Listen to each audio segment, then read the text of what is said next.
So long, in fact, that it's now become a museum piece.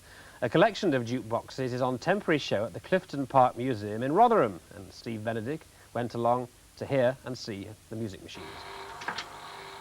Who remembers jukebox jury Eddie Cochran and this way of curing the summertime blues?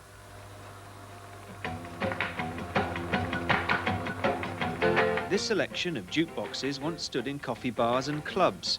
Now they're temporary exhibits at Rotherham's Clifton Park Museum. They've all been assembled by jukebox enthusiasts from South Yorkshire. They believe a permanent home for the machines could attract record crowds. The design features of some of these machines are quite stunning, quite unusual. You know, I think they're just nice things to have. Has the jukebox had its heyday? I don't think as such. I think the economics possibly of the business of jukeboxes has taken, you know, these type of machines have taken the toll because of the cost of trying to manufacture something with all this plastic and lighting and everything on it. So they, you know, the jukebox has gone into the hideaway and the little box on the wall in the pub that looks like a first aid box, you know. That's the sort of thing you get now.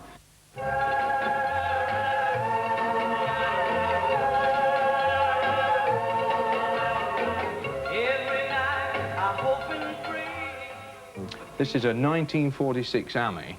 It's the Model B. It actually plays 78 RPM records. You can see them in there. It plays 20 records, 40 selections. As I say, 78 RPM, 1946, made in America. Well, give us a spin, Tony. Right.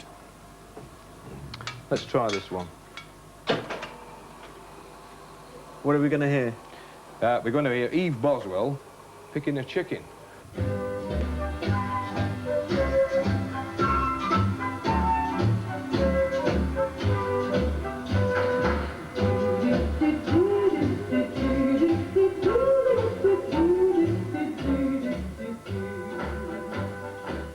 Oh, Eve Boswell, that takes you back, doesn't it? Joe and I singing along here. Those were jukeboxes from the golden age of rock and roll. Talking of which, if you were watching Calendar last night, which I'm sure you were, you'll have seen our interview with Tommy Steele, whose anniversary show in Bradford last night was apparently a marvellous sensation. Well, tonight, another of the great names from the rock and roll era, yes, Joe Brown. And Joe's also in Yorkshire for a theatrical date. He's appearing at the Leeds Grand in a musical called Pump Boys and Dinettes. And tomorrow, his autobiography is published. It says here, Brown Sauce, The Life and Times of Joe Brown. Good title. Not bad, is it? You write the book all yourself? I did, yeah. I tried all the business about talking it on tape and it didn't work. No, I wrote it myself. There's a lot of dialogue, you know, so I said to him and he said to me. How can you remember what people said to you 30 years ago? Well, I try to paint pictures of what happens, and obviously, I mean, you can't actually remember it word for word. You get the gist of it and try to make it a bit funny, because it always seemed funny at the time. Yeah, it is quite a funny book, very funny book. There's lots of lovely old photos of you as a sort of chirpy Cockney East End kid. I mean, who was this young fellow, for example? Look at you then. Yeah, I know, I can tell how old I was by the guitar. Well, how old were you? I think I must have been about 17 then. What was what was your job then? Were you still a jellied eel salesman? No, I think I probably, at that stage, was just about to go on the railway. Yeah, as a full-time, you were going to be a railwayman, obviously. Yes, yeah. I was very keen on the job. I loved the old firing, you know, on the engines, but then they went to diesel and I lost interest in it. OK, so you found interest, of course, in a group, and you founded a group before the Brothers, and this is the group before the Brothers, isn't it? Yes, this is the Spacemen. I didn't... No, that isn't the Spacemen, that's my group, the Ace of Clubs Rhythm Group, because we couldn't spell rhythm right. And we had the cards printed. I've got one somewhere, it's ridiculous. So you had the Ace of Clubs Rhythm Group. Then I joined the Spacemen. And then you finally had the Brothers. Yes, that's right, yeah. What's happened to the Brothers? Do you know, I think I left them in the boot.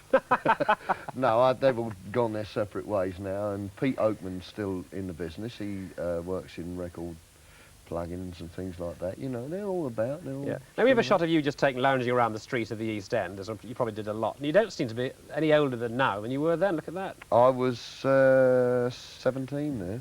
I remember that picture. It's the first publicity picture I ever had taken. You've always looked the same, really. You've always had that cheeky, smiling face. Got to when you come from where I come from, mate. But how do you lot? I mean, it's Tommy Steele, Cliff Richard, Freddie, and the Dreamers. How do you all keep going? Keep so young and sparkly? I think it's working. I think we all enjoy working. That's what it is. Yeah. Well, you've never really, of course, had a dull moment, but we all, of course, remember Charlie Girl, and Yeah. you especially must have been very sad about Dame Anna Neagle's Oh, I was death. very cut up about that. Yeah, really, very much so. But she was a marvellous woman. Marvellous woman. Taught me a lot. Mm. Well, that was, of course, how long ago was that? 20 years ago? And Yes, just over 20 years ago. Yeah, yeah. And ever since then, well, you've never really looked back, have you? You've had a few ups and downs, as we all have, but Yeah, I it's all just looking keep- good now. Yeah, I keep doing different things all the time. I went out with a straight play, and then I do a musical, and then a pantomime, and something else. You know, I like to keep my hand in, you know, and that way you never get bored and you never get fed up. And I think people know if you're fed up. They can tell if you're fed up. Yeah. Well, I hope you never get fed up, because you've given us all a good laugh over the years, and lots of fun with your good old East End Cockney humour. So good luck to mate. you. Grant Theatre at Leeds, and this old book, Brown Sauce.